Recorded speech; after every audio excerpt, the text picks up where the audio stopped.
জন্মাষ্টমী। আজকে আমি খুব সকালে উঠেছি, কেন কি ইস্কন যাবার ইচ্ছে ছিল মঙ্গল আরতির সময়, কিন্তু এত বৃষ্টি হচ্ছিল তাই আর যাইনি। তো ভেবেছি যে সন্ধ্যাবেলা যদি একটু ফাঁকা থাকি তাহলে সন্ধ্যার দিকে গিয়ে একবার ঘুরে আসবো।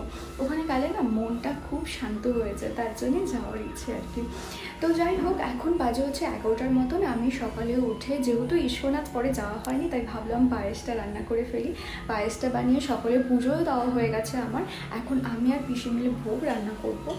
তো যাই হোক, আজকের দিনটাকে চলো স্টার্ট করি আর তোমার সাথে সব কিছু শেয়ার করবো। আই হোপ তোমাদের ভালো লাগবে। ভালো লাগলে লাইক শেয়ার আর সাবস্ক্রাইব করে দিও।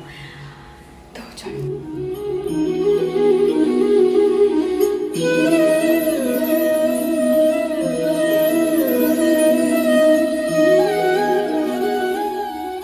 তো এইদিকে আমাদের অলমোস্ট সব কিছু কমপ্লিট হয়ে গেছে। 5 রকমের ভাজা রয়েছে, তরকারি, সকালেই তো পায়েসটা করেছি, তারপর তালের বড়া, কাঁচা তাল জাল, তাল ক্ষীর, আর এদিকে হচ্ছে খিচুড়িটা হতে একটু টাইম লাগবে। তো খিচুড়িটা হতে হতে আমি গোপালকে স্নান করি, তার শৃঙ্গারটা করে দিই, তারপর ভোগ নিবেদন করার আগে গরম গরম লুচিটা ভেজে নেব।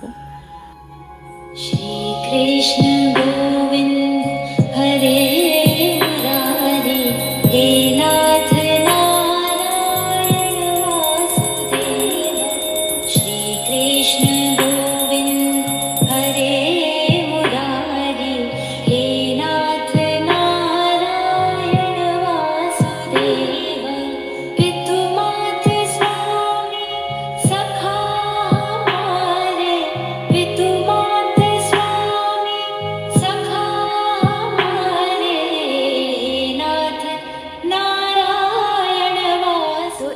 আমাদের গোপাল ঠাকুর একদম রেডি হয়ে গেছে, যার জন্মদিনের জন্য সকাল থেকে এত আয়োজন। কি সুন্দর লাগছে না দেখতে।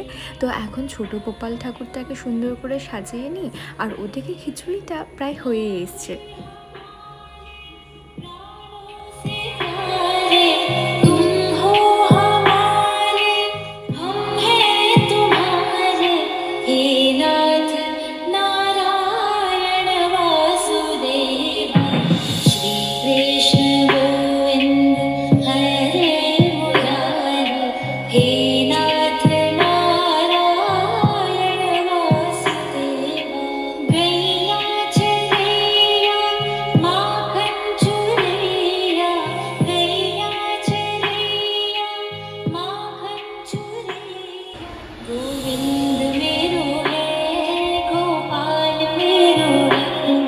गोविंद